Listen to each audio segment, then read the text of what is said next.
Hoje nós vamos falar sobre direitos e deveres do condenado, tá? Uma aula emocionante.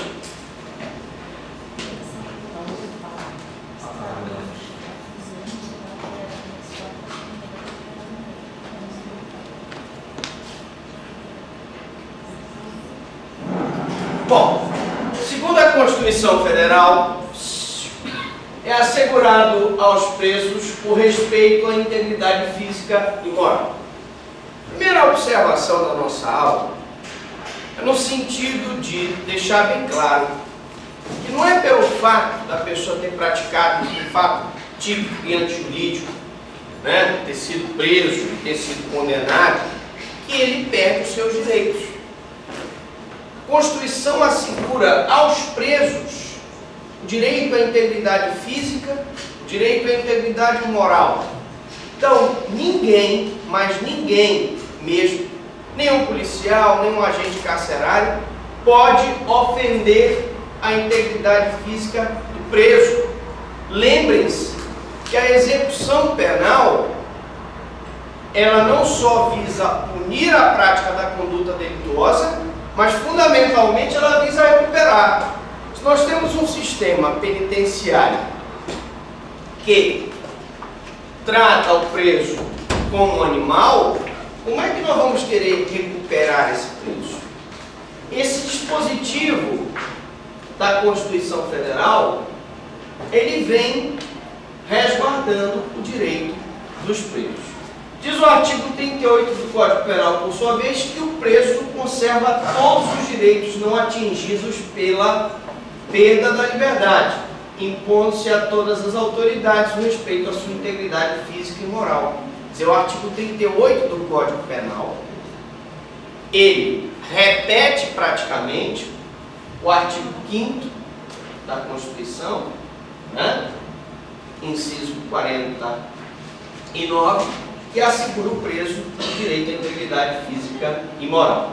E a própria Lei de Execução Penal, no seu artigo 3º, assegura ao condenado e ao internado todos os direitos não atingidos pela sentença condenatória. Tá certo?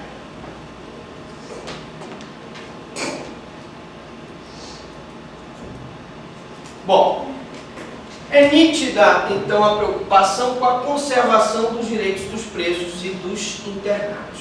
Que o preso, ele está numa relação de subordinação em relação ao agente prisional, em relação ao policial.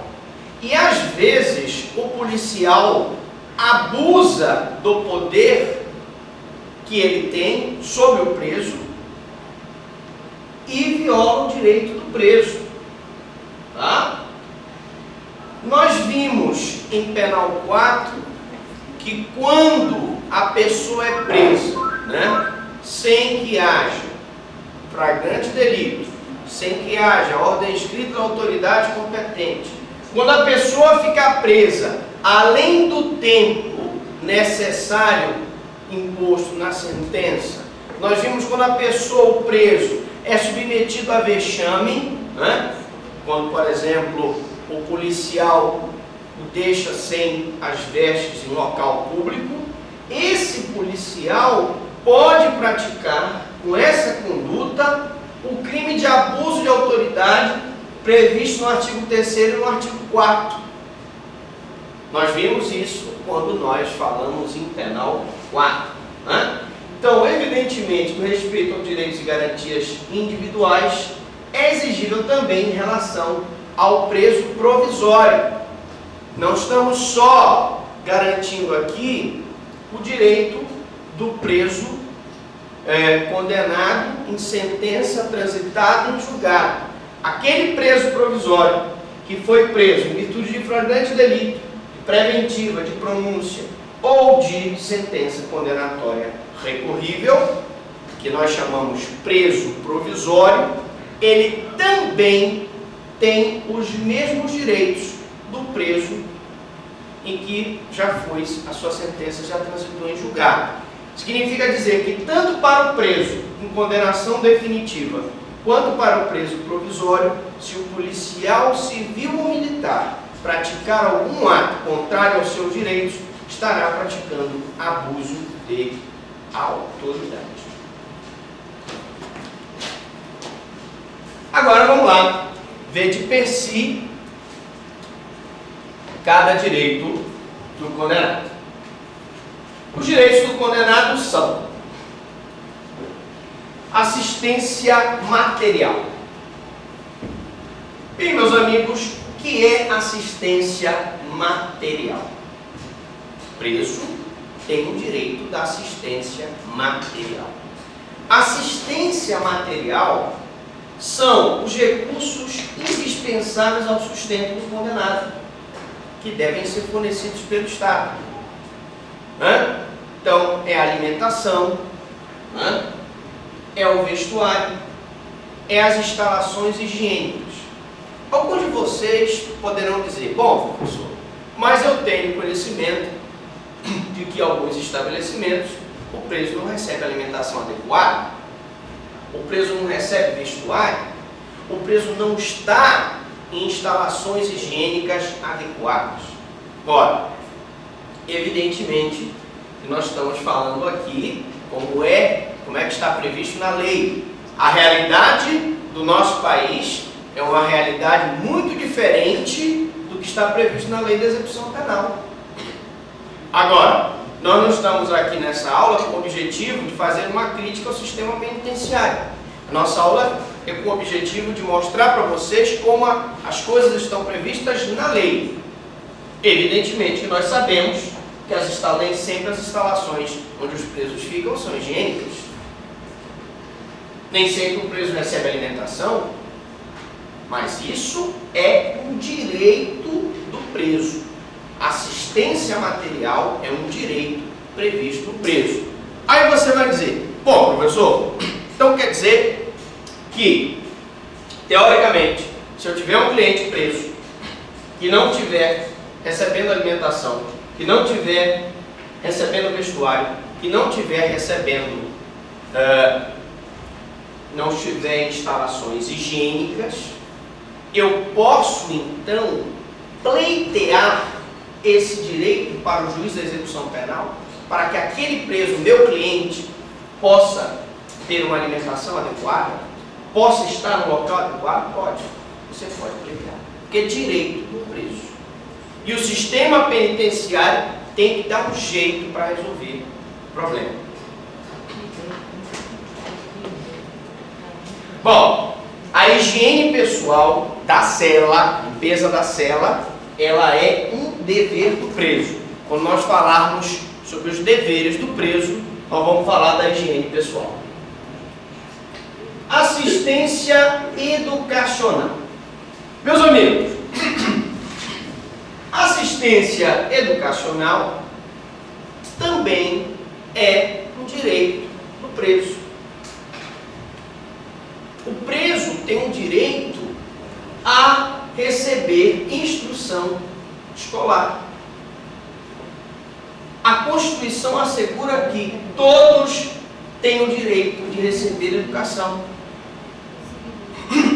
Então, no estabelecimento prisional, não é porque ele está preso que ele vai perder esse direito à educação. Ele tem esse direito à educação, tá? E esse direito é um direito público subjetivo, que significa dizer que ele tem a faculdade de pleitear o exercício desse direito público ao Estado, porque incumbe ao Estado proporcionar um ensino fundamental gratuito a todos. A lei é muito bonita. A lei é muito bonita, mas é preciso que nós, cidadãos, quer dizer, nós temos que nos acostumar a exercer o nosso direito, brigar pelos nossos direitos. Se eu sei que isso aqui é um direito do preso, tem um cliente, eu como advogado, tenho um cliente, e eu não luto para que esse preso tenha a proteção do Estado, em termos de educação, eu estou deixando de exercer a minha cidadania. Professor, nesse caso aí, o Ministério Público ele não age, não, sem ser provocado? O Ministério Público, como fiscal da lei, ele pode perfeitamente agir no sentido de pleitear para o preso esse direito à educação. Não é só o advogado que vai pleitear em favor do preso. Não é porque o promotor de justiça, o titular da ação penal, é quem processa, que ele não pode, ele, Ministério Público, pleitear. Na maioria das vezes é o advogado que pleiteia em favor do preso. Mas o Ministério Público também tem legitimidade para pleitear todos esses direitos que nós estamos vendo aí. Assistência religiosa. Que assistência religiosa? É o conjunto total ou complementar de atividades religiosas ministradas no estabelecimento carcerário, que implica no cultivo de uma crença da existência de um ser superior que merece ser respeitado, né, e adorado. Meus amigos, o preso tem o direito de exercer o culto religioso que lhe aprouver. Ele pode escolher entre a Igreja Católica, ele pode escolher entre a Igreja Evangélica, ele pode escolher, enfim, qualquer culto religioso que lhe seja do seu interesse. O que não pode é o diretor do estabelecimento penitenciário impor ao preso que ele assista o culto religioso.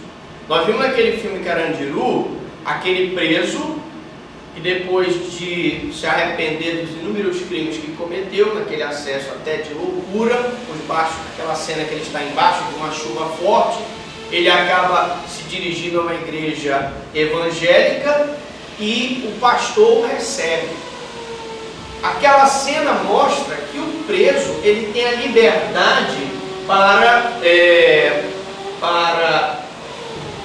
escolher o culto religioso que lhe aprouver.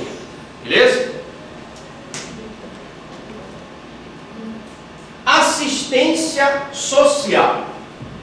Meus amigos, quando nós vimos a comissão de classificação, nós vimos que um dos membros dessa comissão, que faz a classificação dos presos de acordo com a sua periculosidade, é um assistente social.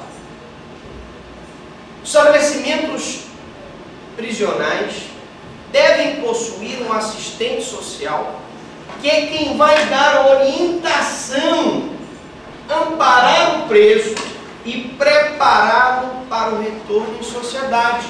Ora, se o objetivo da execução é fazer com que o preso se ressocialize, é o assistente social, é a assistente social que vai providenciar, fazer uma pesquisa da vida do preso, como é que está a situação da família do preso, dar orientações para que ele possa ser inserido no convívio social. Assistência social, gente, é um direito que o preso tem.